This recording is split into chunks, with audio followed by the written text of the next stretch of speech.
Hola, ¿qué tal? Yo soy Sergio Guerra Torres y te doy la más cordial bienvenida a una nueva emisión de tu programa Diálogos Judiciales, el cual realiza el Poder Judicial del Estado de Nuevo León en coordinación con Canal 28 y tiene como finalidad dar a conocer temas relacionados con el derecho y su aplicación a casos concretos. Nuestras invitadas e invitados acuden con nosotros y nos comentan acerca de sus experiencias, de sus conocimientos y de todo aquello que puede servirte para tu vida cotidiana. Recuerda, el Poder Judicial de Nuevo León te invita a ejercer tus derechos.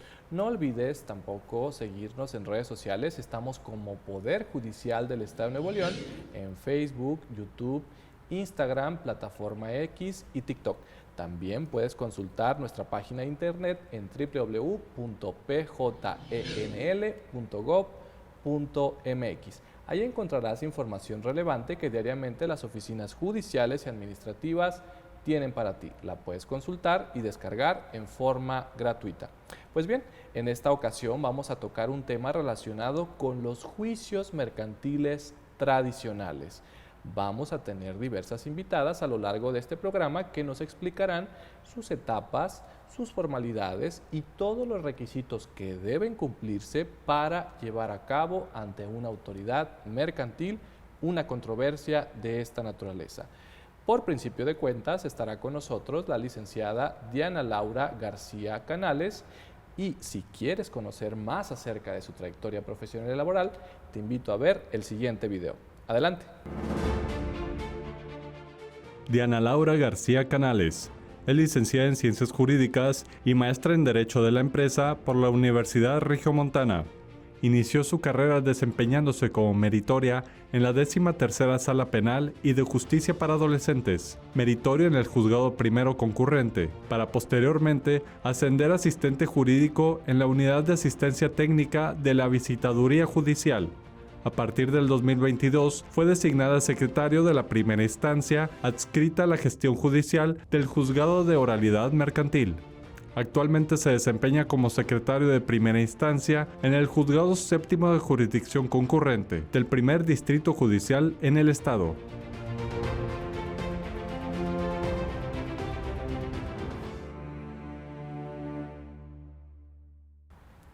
Regresamos. Diana, muchas gracias por aceptar la invitación a este programa y pues bienvenida. Gracias por invitarme, Sergio. Muy bien, pues ahora sí que te toca iniciar con esta explicación de los procedimientos mercantiles. Nos vamos a centrar en el juicio ejecutivo mercantil y en el juicio ordinario mercantil.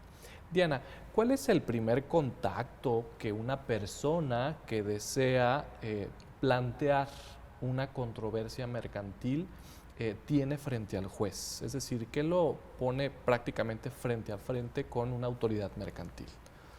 El primer contacto que las partes tienen con el juez es con la presentación de la demanda. La demanda, los requisitos están establecidos en el artículo 1378 del Código de Comercio. Eso es en cuanto al ordinario, ¿verdad? Así es. Establece que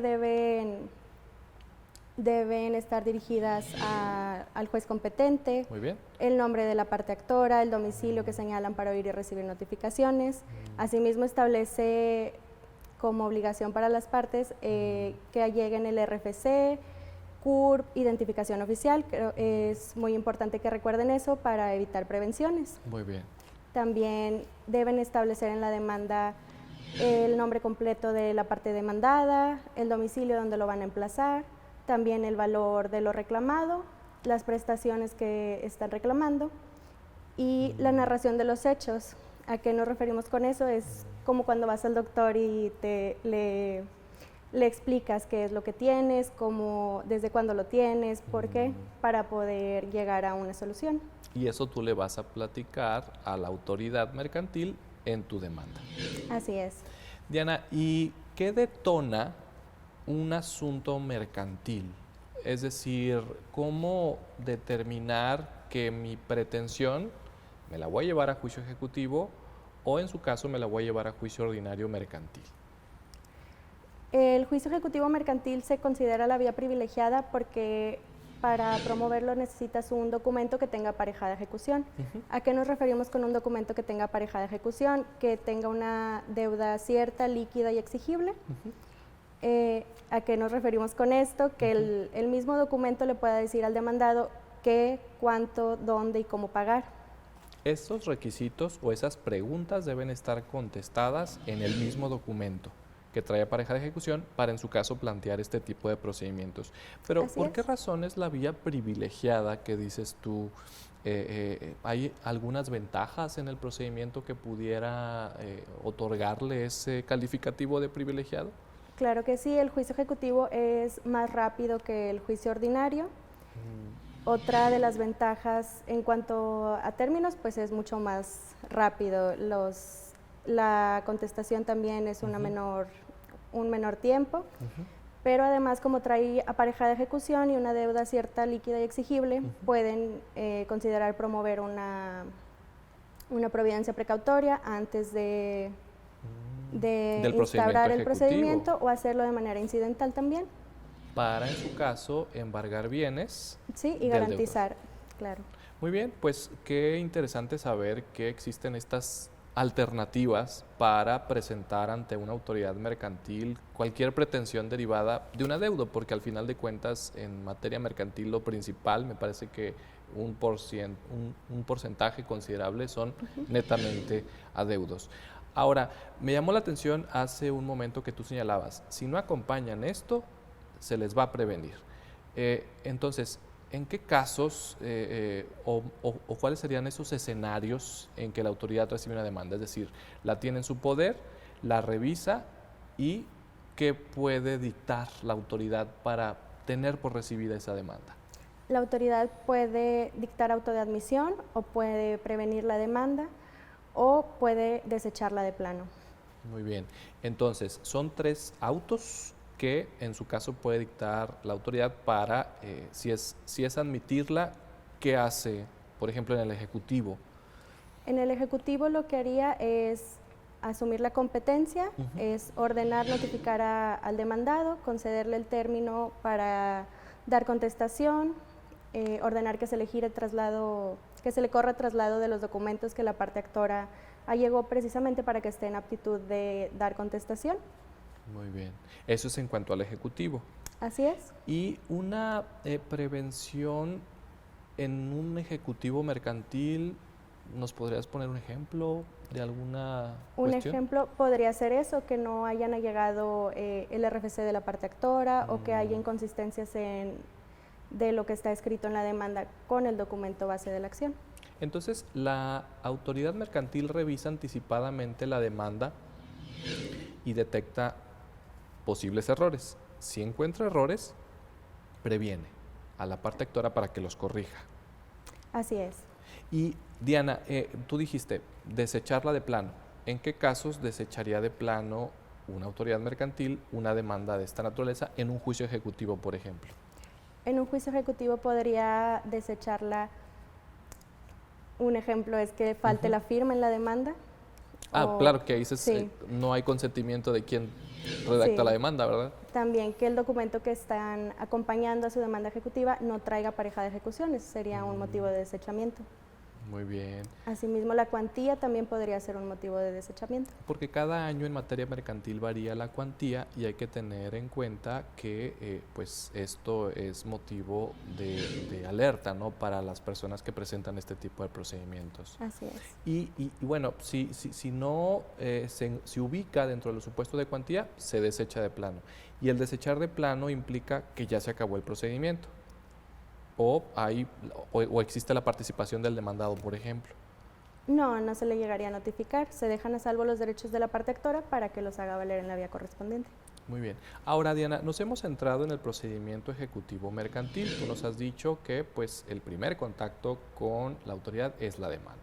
La demanda debe reunir ciertos requisitos y ya nos has también anticipado los requisitos del juicio ordinario. Pero, ¿qué autos puede dictar la autoridad mercantil ya que recibe una demanda, pero ahora de un juicio ordinario mercantil?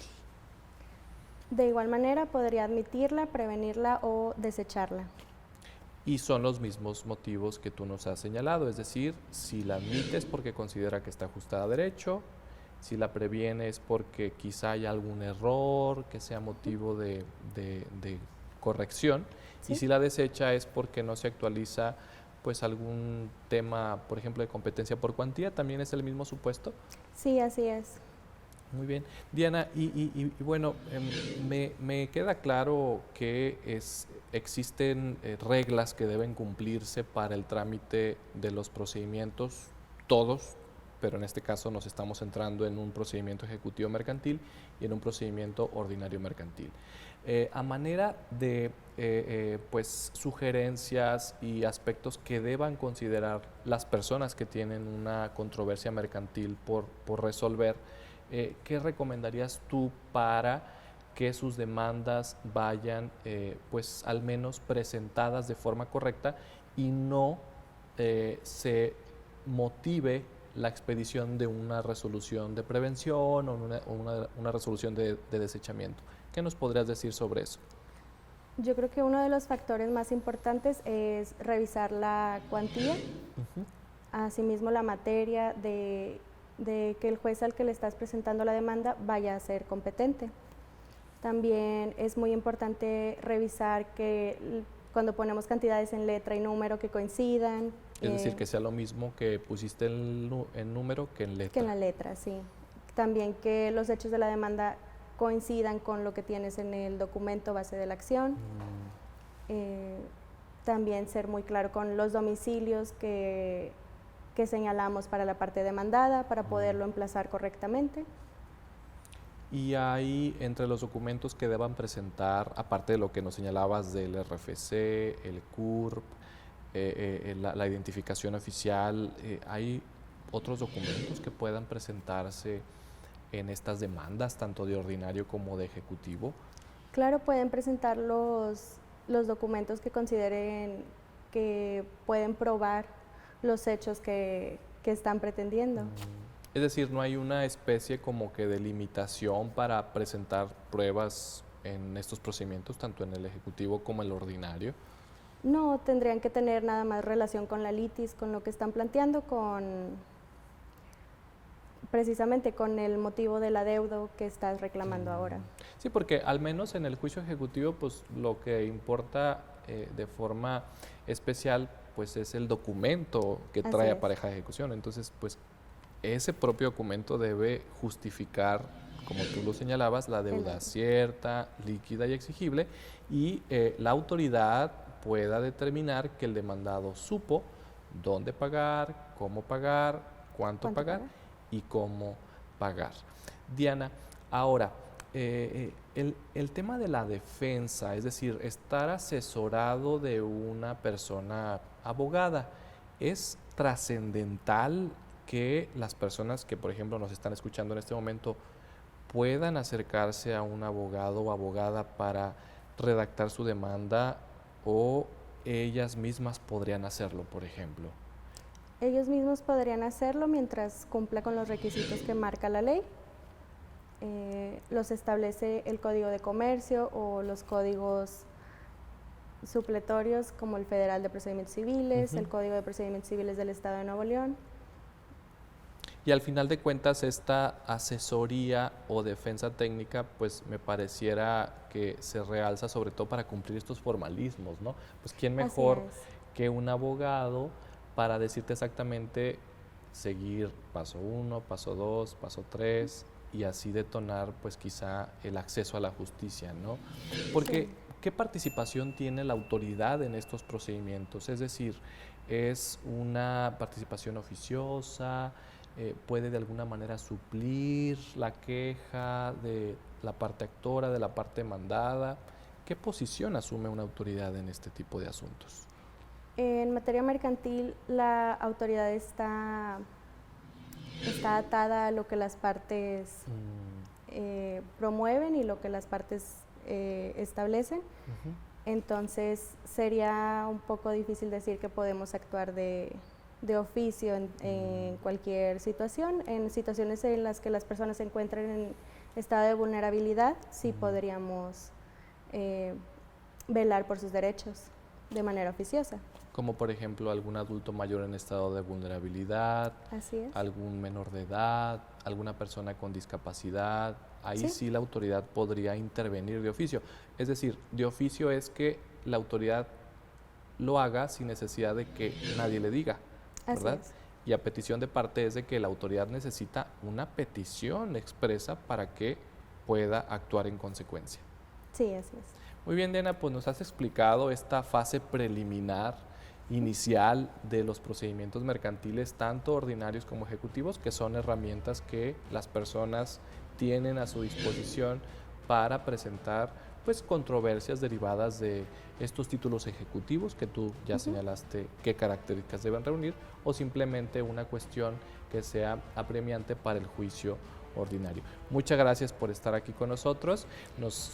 Nosotros vamos a una pausa comercial. Regresamos, estamos en Diálogos Judiciales. Gracias. Gracias por invitarme.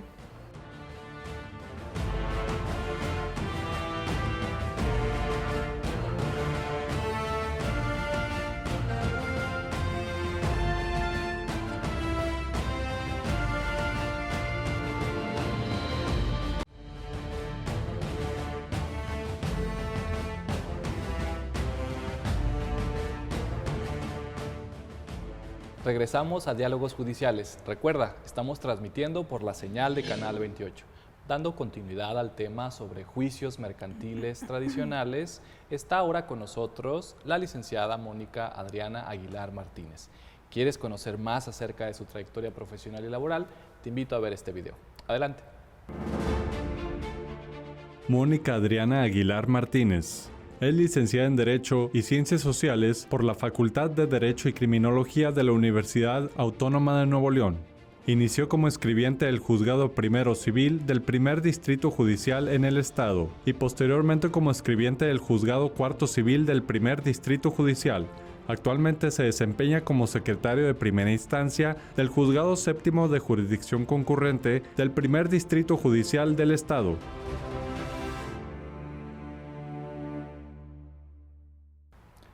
Regresamos. Bienvenida, Mónica, muchas gracias por aceptar la invitación a Diálogos Judiciales. Muchas gracias a ti, Sergio. Para mí es un gusto y un honor estar aquí presente contigo y con tu auditorio compartiendo este espacio de diálogos judiciales. Muy bien. Mónica, en el bloque anterior nos explicaban qué se hace cuando el juzgado recibe una demanda, ya sea de un juicio ejecutivo mercantil o de un juicio ordinario mercantil, y precisamente se tocaron aspectos importantes relacionados con ese trámite que debe darse pues de inmediato a las solicitudes que se contienen en este escrito de demanda. Y nos quedamos en el auto de radicación. ¿Qué sigue después de que se radica, por ejemplo, un juicio ejecutivo mercantil? Sí, mira, Sergio, quiero hacer aquí un breve paréntesis para establecer que el juicio ejecutivo mercantil tiene como base el artículo 1391 del Código de Comercio. Muy bien. El cual nos brinda un amplio catálogo de documentos que pueden servir como documento base. Muy bien. Con la precisión que debe de traer aparejada ejecución, es decir, que el solo documento nos pueda constituir la ejecución para poder llevar a cabo esta acción. Perfecto. El cual debe de tener ciertas características. Una de ellas es que debe de ser una deuda líquida y exigible, un pago que no se haya efectuado y obviamente que el documento cuente con una validez, ¿verdad? Una vez que el demandado, el actor, presenta su demanda, y que como bien lo vimos en el bloque pasado, cuenta con ciertas características que ya la autoridad verificó y se cumplieron, lo siguiente es que la autoridad emite un acuerdo que es acuerdo de ejecución. Esto quiere decir que se le reclama a la parte demandada de la cantidad que el actor está solicitando, ¿verdad? Esto implica que entonces desde el primer auto o una resolución, que también se puede denominar así, ¿no? Auto, resolución judicial, acuerdo, desde ese momento, prácticamente desde el comienzo, se requiere de pago al demandado. Así es. Y eso es posible en un ejecutivo mercantil, entonces me parece que es una ventaja al menos que se da en este tipo de procedimientos, ¿no? Que se requiere de pago. Pero además del requerimiento de pago, ¿qué posibilidades hay para que el actor, en caso de que no tenga el pago, tenga alguna garantía de pago? ¿Qué nos puedes comentar acerca de eso? Sí, muy bien. Sí tiene muchas bondades el juicio ejecutivo en este sentido. Aparte del documento que trae aparejada de ejecución, como ya lo mencioné, lo inicial es el requerimiento del pago. Al momento de existir esta orden, que es ejecutada por el actuario, el Poder Judicial cuenta con la unidad de medios de comunicación, el cual permite o asigna un actuario para que se constituya en el domicilio del demandado y hacer ese requerimiento como vía inicial. Esta solicitud previamente se realiza por el accionante, se puede realizar por medio de tribunal virtual, asistiendo físicamente al juzgado, en donde se le asigna un folio. Este folio le sirve como una asignación para tener la certeza de qué actuario va a tener a su cargo esa notificación. Entonces el juez ni algún secretario va directamente al domicilio del demandado. Es una persona que se denomina actuario o una actuaria y él ejecuta el requerimiento de pago ordenado por el juez o jueza en un procedimiento ejecutivo mercantil. Así es. El actuario también tiene la fe para ir a dar cumplimiento a este tipo de notificaciones o ordenamientos empleados por la autoridad. Mónica, y en ese sentido me queda claro que la persona juzgadora ordena que se realice el pago, pero ¿qué nos podrías explicar acerca de ese momento, de esa diligencia, de esa actuación judicial, porque al final es una actuación judicial que lleva a cabo ese actuario? Es decir, ¿hay formalidades para llevarla a cabo? ¿Con quién se debe llevar a cabo?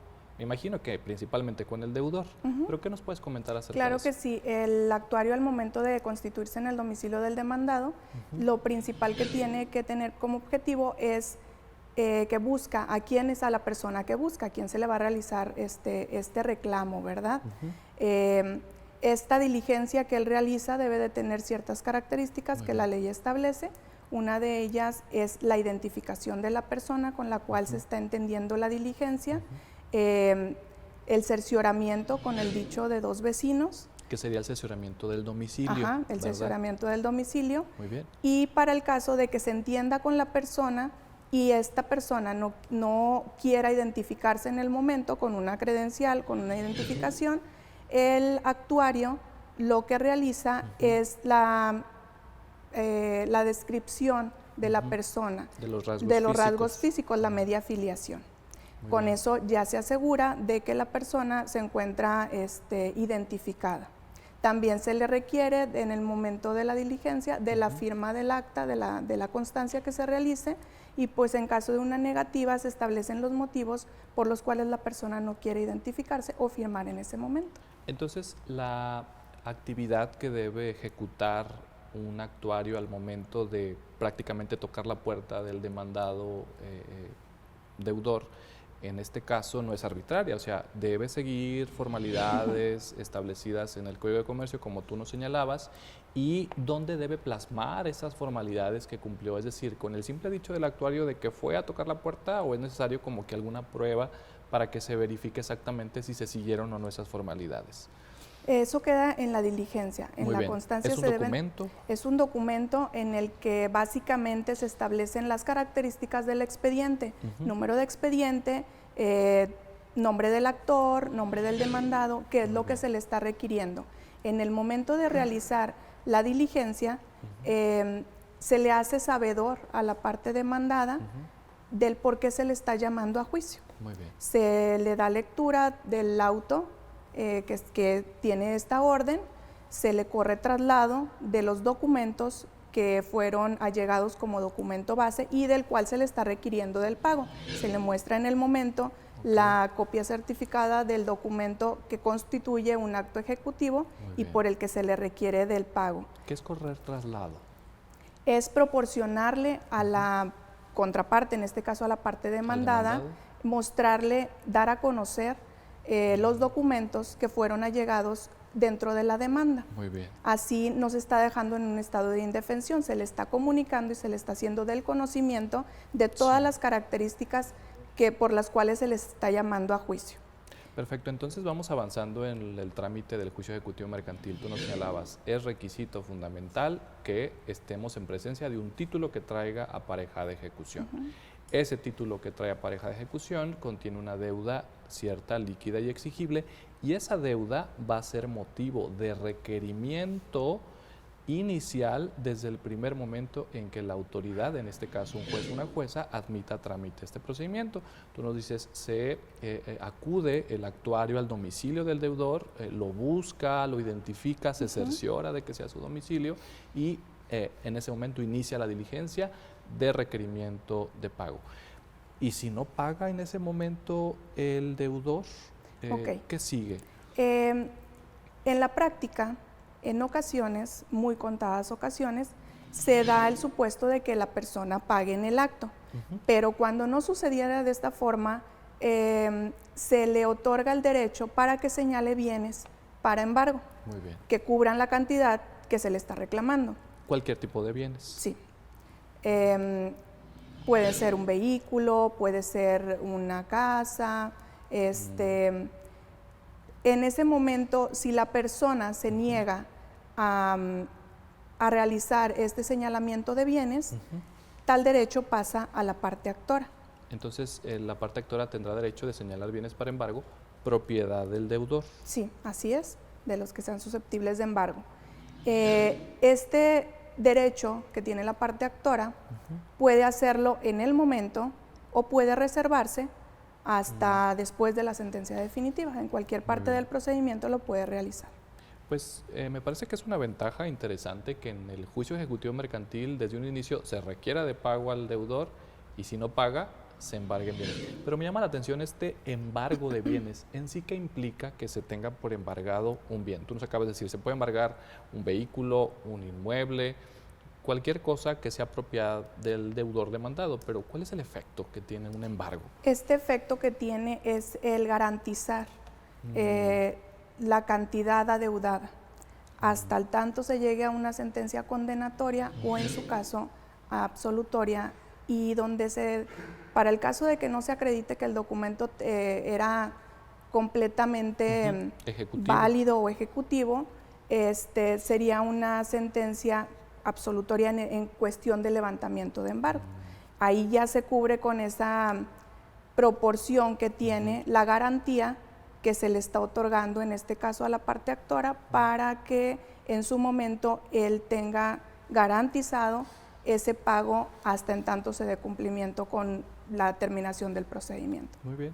Entonces, en esa parte, si no paga, tiene derecho a señalar bienes para embargo el deudor, y si el deudor no quiere señalar bienes, ese derecho pasa al actor. ¿Y qué posturas puede asumir el demandado en un juicio ejecutivo mercantil? Porque pareciera que ahí se acaba todo, ¿no? O sea, requieres de pago, si pagas, pues qué bueno. Si no pagas, señalas bienes para embargo, pero luego... Bueno, posterior a ello, se le requiere en su domicilio, como lo mencionamos, se hace un señalamiento o no de bienes y en el momento se le emplaza. Se le hace del conocimiento que tiene un término de 8 días para contestar la demanda o poner excepciones y defensas, para que él también tenga la oportunidad de, para el caso de que él crea que el documento no es suficiente o no cumple con las características o él no lo firmó, él tenga la oportunidad de defenderse. También el Código de Comercio nos brinda una amplia cantidad de excepciones que puede realizar la parte demandada. Entonces, estas excepciones y defensas que el deudor puede incorporar en su escrito de contestación, tú señalaste que dentro de los 8 días posteriores al emplazamiento, al llamamiento a juicio, ¿no? Como también se conoce, pues va a decir simplemente si debo, no debo, pero va a limitarse a las excepciones que establece la ley respecto a esos títulos ejecutivos, ¿no? Ahora, estas excepciones, es decir, ¿siempre en los juicios ejecutivos contestan con excepciones y defensas o hay otras alternativas que pudiera tener el deudor? No necesariamente. Las excepciones básicas dentro del juicio ejecutivo mercantil, como es un juicio especial que tiene cierta preparación, el artículo 1403 del Código de Comercio prevé estas excepciones. Entonces nos da ese catálogo cuáles son las que se pueden aplicar. Y en cuestión de títulos ejecutivos, las que marca el artículo 8 de la Ley de Títulos y Operaciones de Crédito. Muy bien, entonces se amplía el catálogo de defensa que el deudor tiene frente a su contrario. Así es. Entonces, no necesariamente o no siempre ocurre que el demandado se encuentre en esa contienda, en esa disputa. También se da la posibilidad de que el demandado reconozca el adeudo y que esté de acuerdo con ello, entonces se allana a lo que es la demanda. Muy bien. Aquí lo que normalmente realiza el actor, aprovechando ese allanamiento, es acercarse y realizar un convenio. Y con esto se da por concluida esa controversia, dado que las dos partes se encuentran de acuerdo con lo que se está reclamando en el procedimiento. Bien, pues una forma de terminar en forma anticipada el juicio ejecutivo mercantil. Vamos avanzando en cuanto a su explicación. Vamos a una pausa comercial y regresamos. Recuerden, estamos transmitiendo por la señal de Canal 28. Regresamos.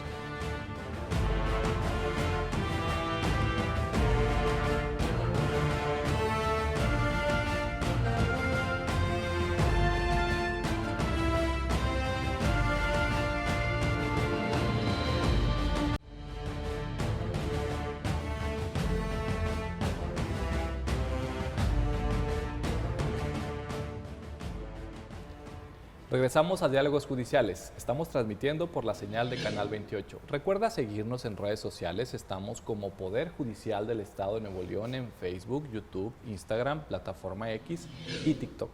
También puedes consultar nuestra página de internet www.pjenl.gov.mx. Allí encontrarás información relevante que diariamente las oficinas judiciales y administrativas tienen para ti. En esta ocasión estamos dando continuidad al tema de juicios mercantiles tradicionales y vamos explicando paso a paso cuál es su trámite, qué ventajas y qué derechos tienen las partes dentro de cada procedimiento.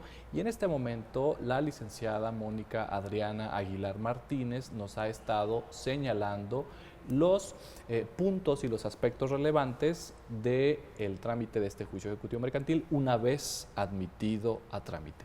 Ya nos ha señalado Mónica, por ejemplo, que se requiere de pago al deudor, se le da el derecho de señalar bienes para embargo y así garantizar la deuda, se le hace saber que tiene un plazo para contestar la demanda y eso lo hace un actuario, que su actuación no es arbitraria, está regida por las formalidades que establece la ley.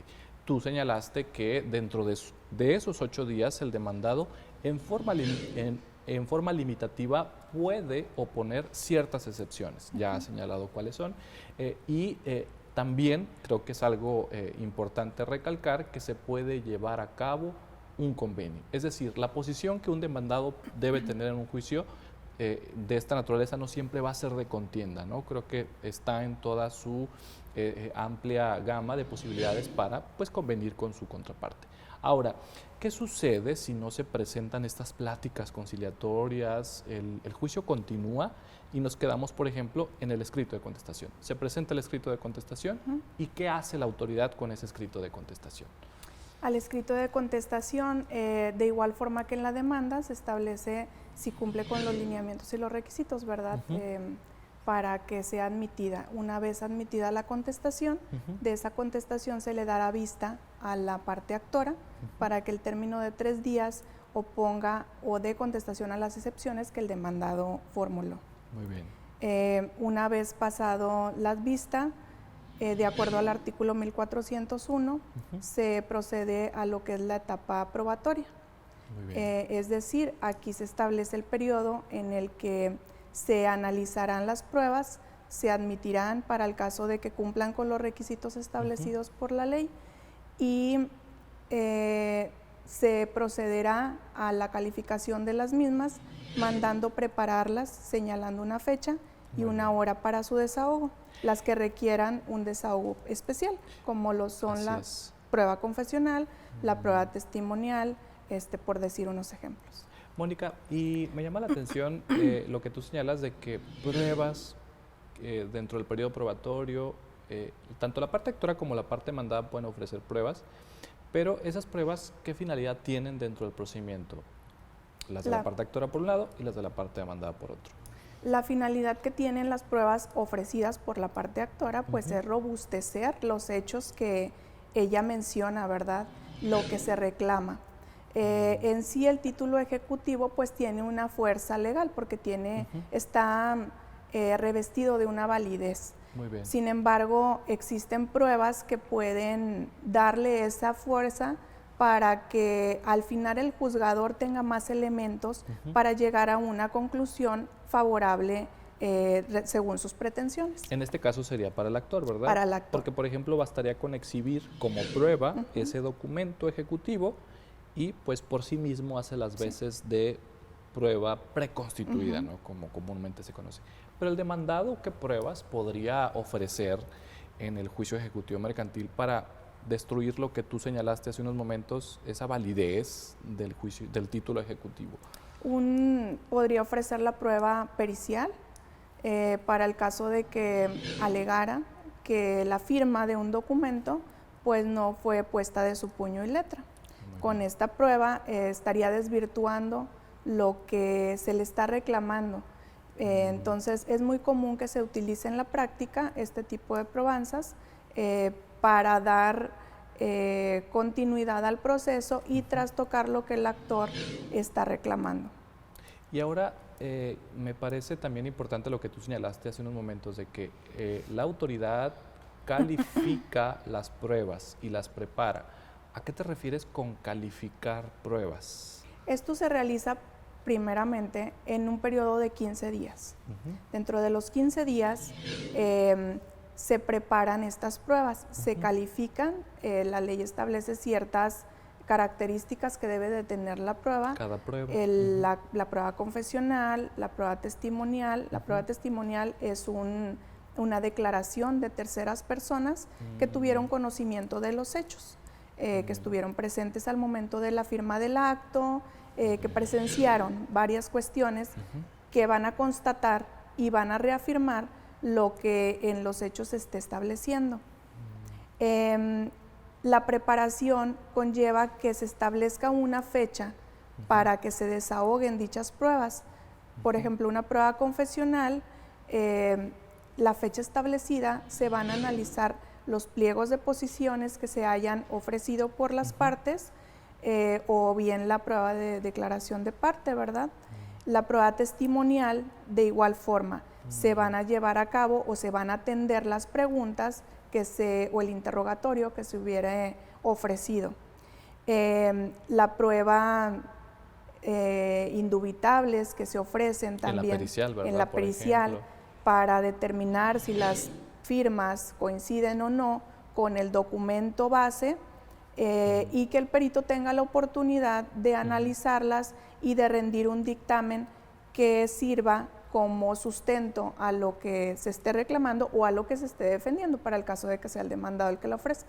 Y eso me llama la atención porque tú dices, el demandado puede ofrecer una prueba pericial en grafoscopía para destruir la validez del título ejecutivo y evidenciar, por ejemplo, que pues no firmó él ese documento. Pero ¿cómo se prepararía entonces una prueba pericial ofrecida por el demandado? ¿Solamente es con el perito de la parte demandada? No. Aquí se da la oportunidad, la ley marca que se da oportunidad, el perito señalado por la parte demandada debe de cumplir también con ciertos requisitos, proporcionarnos su número de cédula profesional, su ciencia, su arte u oficio que tenga, ¿verdad? No cualquier persona puede emitir un dictamen de esta naturaleza. No. Tiene que ver también con la capacidad que la persona tenga, su idoneidad, más bien dicho, ¿no? Para decir si es la firma no es la firma, si es falsa, no es falsa. Y eso se les llaman dictámenes periciales. Sí, precisamente el perito es el auxilio que se da a la autoridad por los conocimientos técnicos que él tiene. Es el auxiliar, en este caso, del juez, del juzgador, porque debido a sus conocimientos técnicos proporciona una mayor claridad a lo que con la prueba se pretende demostrar. Entonces, por eso sí es necesario que este perito acredite tener pleno conocimiento acerca del tema en cuestión. Hay diferentes periciales. Entonces, para el caso de que se lleve a cabo una firma, que lo que esté en juego sea las firmas, pues la pericial en grafoscopía nos sirve también como base pues para que ellos analicen si efectivamente la firma estampada en el momento fue la que realizó la persona de su puño y letra en el momento en que se expidió el documento. Perfecto, entonces este periodo probatorio en un juicio ejecutivo es una oportunidad para que ambas partes, tanto la parte actora como la parte demandada, pues justifiquen las pretensiones que regularmente hayan señalado. Entonces, ya concluyó el periodo probatorio en un juicio ejecutivo mercantil, ¿y qué es lo que sigue en este momento? Sí, pues una vez que ha concluido la fase expositiva de las pruebas y que se llevó a cabo el desahogo de las mismas, se concluye con el periodo probatorio. Como lo comenté ahorita, es dentro del término de 15 días. Sí. Para el caso de que existieran pruebas que se fueran a desahogar, que se pudieran desahogar fuera de este periodo, eso también es previa solicitud de las partes, atendiendo a alguna situación en particular, si se expidió una documental en vía de informe y no ha podido darse contestación o no se ha recolectado en su totalidad, dicha prueba podrá desahogarse fuera del periodo probatorio. Sin embargo, esta situación sí se tiene que establecer, porque para el caso de que no, pues la etapa probatoria se concluye. Y ahí se cierra. Y se cierra la sigue etapa. Otra etapa. Sigue otra etapa, que sería la etapa de alegatos. ¿Y en los alegatos qué se faculta para que las partes puedan participar en este caso? Sí, el periodo de alegatos, de acuerdo al artículo 1406 del Código de Comercio, establece que deberán ser verbales.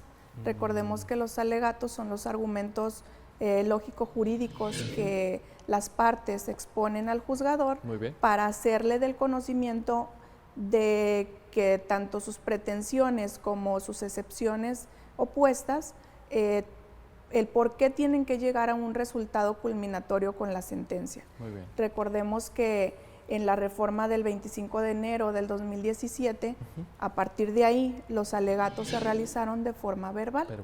Entonces, ahora es una exposición de los hechos, exposición de los argumentos que las partes pretenden dar el conocimiento al juzgador para que tenga una mayor claridad al momento de realizar la sentencia. La parte actora, desde luego, va a decir que él desea obtener sentencia favorable y la parte mandada, desde luego, que él también a su vez desea obtener esa sentencia favorable.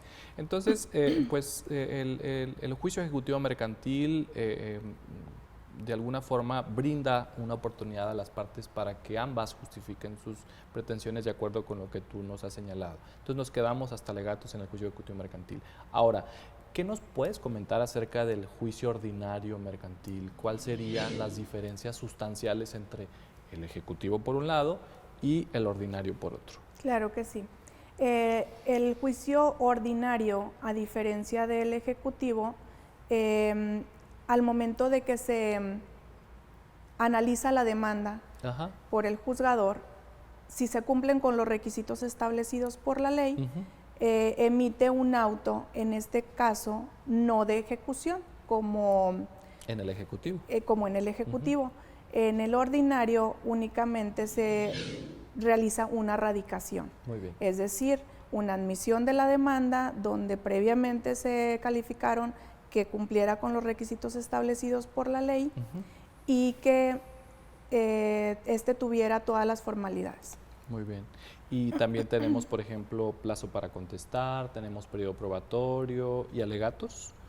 Los alegatos, a diferencia del juicio ejecutivo, deben ser de una forma escrita. cambia la mecánica. Ahí cambia la desahogarlos. mecánica en ese sentido. Muy Ahí bien. se da un término común de 3 días para que las partes se ponen a la vista la etapa de alegatos El expediente. y cuentan con un término común de 3 días para que ellos aleguen. Muy bien, pues como vimos hay ciertas características tanto del juicio ejecutivo mercantil como del juicio ordinario mercantil que debes tener en cuenta si es el caso de que te toque participar en la tramitación o resolución de uno de estos procedimientos, y hay que tener en cuenta las formalidades, porque la labor que realizan las autoridades al participar en estos asuntos no es arbitraria, hay que seguir las reglas establecidas por la ley. Muchísimas gracias, Mónica, por explicarnos estas fases de estos procedimientos mercantiles tradicionales. Gracias a ti. Regresamos, vamos a una pausa comercial. Esto es Diálogos Judiciales.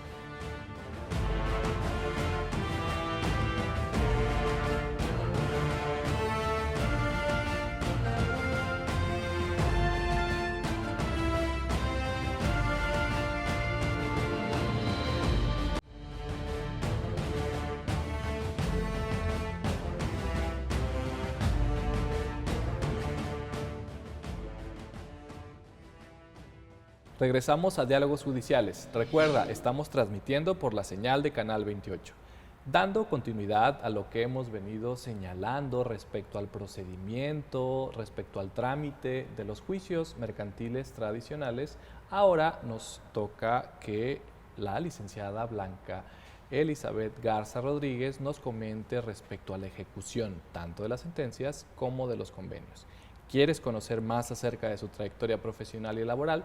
Te invito a ver este video. Adelante. Blanca Elizabeth Garza Rodríguez es licenciada en Derecho y Ciencias Jurídicas por la Universidad Metropolitana de Monterrey. Cursó una maestría en Derecho Privado con orientación en Derecho de los Negocios en la Universidad Autónoma de Nuevo León y una maestría en Métodos Alternos para la Solución de Conflictos por el Consorcio Educativo Internacional Worden. Actualmente se desempeña como secretario en Juzgado Mercantil.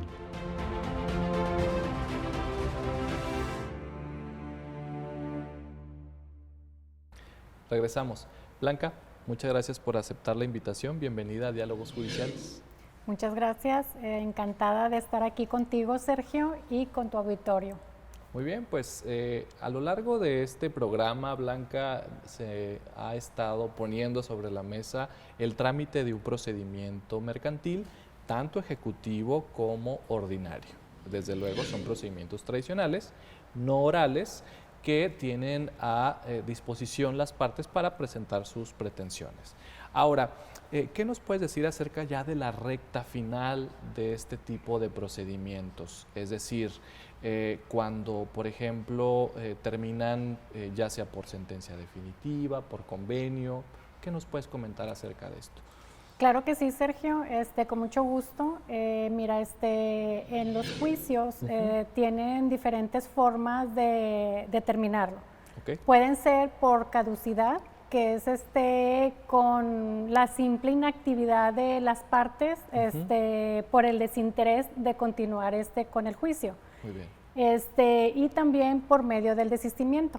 El desistimiento es cuando la parte accionante pues ya no quiere continuar con el juicio y pues solicita desistirse de la demanda o de la acción. Y ahí termina el juicio. Ahí termina el juicio. En cuanto a estos procedimientos, si quieres más adelante lo podemos ver a más a fondo. Tenemos también lo que es el convenio. Y la sentencia definitiva, que ambos ponen fin al juicio. El convenio pues es presentado por ambas partes porque pues llegaron a algún, ¿cómo te puedo decir? Sí, pues alguna negociación que entre ambos lo pactaron. Y la sentencia definitiva, pues no presentaron ningún convenio y pues se pone fin al juicio con la sentencia definitiva. Me parece que puede representar a las partes un beneficio que ellas lleven a cabo un convenio. Pues, ¿quién mejor que ellas para establecerse obligaciones, imponerse cierto tipo de cuestiones a cumplir dentro del convenio, ¿no? Sí, exactamente, porque pues el convenio ya es un pacto entre los dos. O sea, ya ahí pues van a establecer cómo van a dar cumplimiento a ese acuerdo de voluntades. Y en el caso del convenio, ¿pasa en automático? O sea, las partes presentan su escrito que contiene ese convenio y la autoridad, es decir, la jueza o el juez mercantil, está obligado a sancionarlo, ¿o qué aspectos verifica la autoridad para, en todo caso, elevarlo a la categoría de cosa juzgada? No, sí hay varios aspectos que se tienen que cumplir en ese convenio. Entre los cuales puede ser pues qué es lo que están pactando, o sea, que estén dentro de las prestaciones que se hayan reclamado dentro de la demanda inicial. También se toma mucho en cuenta lo que pues es el interés, o sea, qué tipo de interés se están pactando, y la forma de ejecutar el mismo. Ese convenio. Exactamente. Perfecto. Y en la sentencia definitiva, pues me queda claro que no hubo pláticas conciliatorias entre la parte actor y la parte mandada, y pues ya no queda más que simplemente la autoridad dicte la sentencia definitiva y establezca en todo caso quién debe cumplir tal o cual condena. Entonces, ya tenemos el convenio elevado a la categoría de cosa juzgada, es decir, autorizado por la jueza o el juez, y la sentencia definitiva que causó firmeza por cualquiera de las razones que se hayan actualizado, se impugnó, no procedió el recurso, etc. Pero ya tenemos esos dos actos que causaron firmeza. ¿Qué sigue? De ahí sigue, pues se tiene que verificar, en este caso, pues la parte accionante tiene que ver si se está cumpliendo una u otra cosa. Muy bien. O sea, si se está cumpliendo el convenio o la sentencia. En caso de que pues no se esté cumpliendo, pues la parte accionante tiene que presentar un escrito en el cual solicite que se dé continuidad a la ejecución. Esto es, que solicite la prevención de la paga llana del convenio o de la sentencia definitiva. Porque en asuntos mercantiles, por lo general, se establece una obligación de pago, ¿no? Se Sí. reclama una cantidad de pago, esa cantidad de pago se establece en el convenio, y en el convenio se establece, bueno, me lo vas a pagar en tantos días, y en la sentencia definitiva también se da días. Sí, también. Entonces, me llamó la atención esta parte de a solicitud de la parte accionante, es decir, la ejecución no es entonces de una forma oficiosa por parte de la autoridad, siempre tiene que existir una petición de por medio para determinar si se cumplió o no tal o cual sentencia o convenio en su caso. Sí, en este caso sí, ya tiene que ser a solicitud de la parte interesada, que en este caso pues tiene que ser la parte actora, ¿verdad? El que venga a mencionar de que pues no se ha dado cumplimiento, porque él es el que sabe si se dio o no se dio cumplimiento. Claro. Porque en algunas ocasiones pues se da por fuera el cumplimiento. Y no se entera el y juzgado. el juzgado no se entera, entonces pues el juzgado no puede estar promoviendo la ejecución cuando a lo mejor ya se Realizó el cumplió. pago. Y entonces tú dices, se realiza la prevención para que el deudor haga la paga llana de lo adeudado. Sí. ¿Se le notifica en todo caso esa determinación? Sí, sí se le tiene que notificar a la parte demandada por los medios que estén autorizados en Dentro del autos. expediente. Exactamente, Ajá. y sí se le ordena la notificación personal. ¿Y si no paga? Si no paga, ahí en la misma prevención, donde se le hace la prevención, se le hace un apercibimiento, que en caso de no pagar, se va a proceder al embargo, trance y remate de los bienes que en su caso haya embargados. Porque recordemos, como se mencionó en el bloque anterior, en los juicios ejecutivos, Sí. tanto el demandado como el actor tienen derecho a señalar bienes desde que se emplaza. En los ejecutivos. En los ejecutivos. Entonces, algunas de las veces ya hay embargos antes del dictado de la sentencia o antes de elevar a categoría de cosa juzgada un convenio. Entonces, ya se continúa con ese embargo. En caso Sí. contrario, pues se empieza con el señalamiento de bienes. En caso de que no se hayan señalado en el ejecutivo o en el ordinario, Sí. se señalan bienes para embargo. Y ese embargo de bienes, es decir, cuando se embarga un bien para garantizar una deuda en ejecución de sentencia, ¿ahí termina el procedimiento? No, se embarga y posterior a eso se da inicio al trámite de la venta judicial de esos bienes. Y con la venta judicial de esos bienes, hasta ahí ya se tendría por liquidada la cantidad que se estableció ya sea en el convenio o ya sea en la sentencia definitiva, o qué características, por ejemplo, debe reunir esta fasecita de lo que tú señalas como venta judicial. Sí, pues se procede a la venta judicial, previo los avalúos. Entonces ya un avalúo va a determinar la cantidad con la cual se va a rematar ese bien. Ya que se remata, pues entonces ahí se va a ver si con esa cantidad se cubre lo adeudado o aún todavía le queda cantidad líquida a la parte actora para que siga ejecutando. Oye, Blanca, me queda muy claro esta interacción que se da en ejecución de sentencia para embargar bienes, ordenar la venta judicial, y me parece que pues al final de cuentas es una consecuencia de la falta de pago a lo que se obligó en todo caso el deudor, ¿verdad? En caso de que se haya establecido así en un convenio o una sentencia definitiva. Pero hay deudas que tienen intereses, ya sea ordinarios o moratorios. ¿Cómo se cuantificarían o cuál sería el procedimiento para obtener la cantidad de intereses tanto ordinarios como moratorios que han ido o que se han ido generando? Okay. Sí, claro que sí. Mira, para cuantificar, pues la parte actora tiene que presentar el incidente correspondiente, en el cual nos anexe su planilla de liquidación para determinar la deuda de intereses moratorios, ordinarios o en su caso los gastos y costas, que también es otro accesorio. Es otro accesorio que se condena en la sentencia definitiva o también se ha pactado en el convenio. Y después ya de que presentan su incidente, pues se hace el trámite correspondiente de las notificaciones hasta que llegue al estado de sentencia, de la sentencia interlocutoria correspondiente para determinar los intereses que se deben.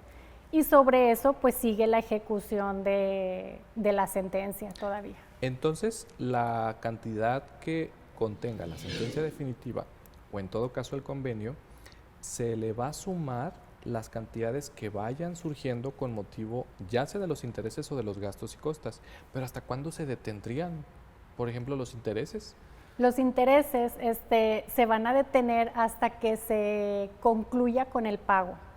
Es decir, de la deuda principal. De la deuda principal. Es decir, o la parte demandada liquide, o sea, de que ha sucedido, de que pues liquidan la deuda y se para el interés a la fecha en que se liquida.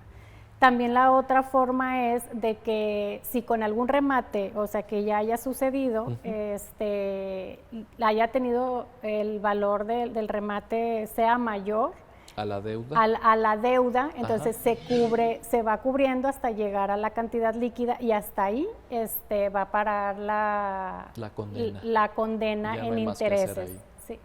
Entonces, creo que es interesante que sepa nuestro auditorio la gravedad que implica esta etapa, porque, por ejemplo, si se embarga un bien inmueble, por ejemplo, la casa de los deudores, y se inicia la venta judicial de esa casa de los deudores, puede culminar en un remate de bienes que puede adjudicarse a cualquier persona. A cualquier persona. Pero, obviamente, atendiendo a que la propiedad de esa casa ya no es del deudor, parte demandada, ¿cuál sería la etapa final de esa venta judicial? La etapa final se da con la protocolización. Muy bien. Se adjudica, o sea, se remata y después ya se hace la declaratoria de la adjudicación en caso de que sea de que un postor y que le haya quedado pendiente un remanente, anexa el remanente pendiente y se declara la adjudicación. Posterior a ello, se procede con la protocolización de ese bien, rematado. ¿Y qué pasa con la posesión de ese bien? Es decir, ¿se debe reclamar dentro del mismo procedimiento o se debe iniciar un procedimiento aparte para tenerla a disposición ese bien, ya sea que se haya quedado el bien el actor o un postor? Sí, muy interesante pregunta. Puede ser dentro, bueno, debe ser dentro del mismo procedimiento. Muy bien. Se procede pues primero a la entrega voluntaria. Okay. Sucede lo mismo que al inicio, ¿no? Entrega voluntaria, ejecución sí. forzosa. Se exhorta a la parte demandada y a los terceros que se encuentren ocupando ese bien para que hagan la entrega voluntaria. De lo contrario, pues se procede al lanzamiento, que es forzoso. Y el lanzamiento forzoso con rompimiento de cerraduras en su caso. Muy bien, Blanca, pues nos has explicado prácticamente con detalle el procedimiento y los pasos a seguir en ejecución de sentencia o convenio de un procedimiento mercantil, tanto ejecutivo como ordinario. Muchas gracias por estar aquí en Diálogos Judiciales. Muchas gracias. Bueno, pues esto fue Diálogos Judiciales. Recuerden, estamos transmitiendo por la señal de Canal 28. Nos vemos hasta una nueva emisión de este programa. Hasta luego.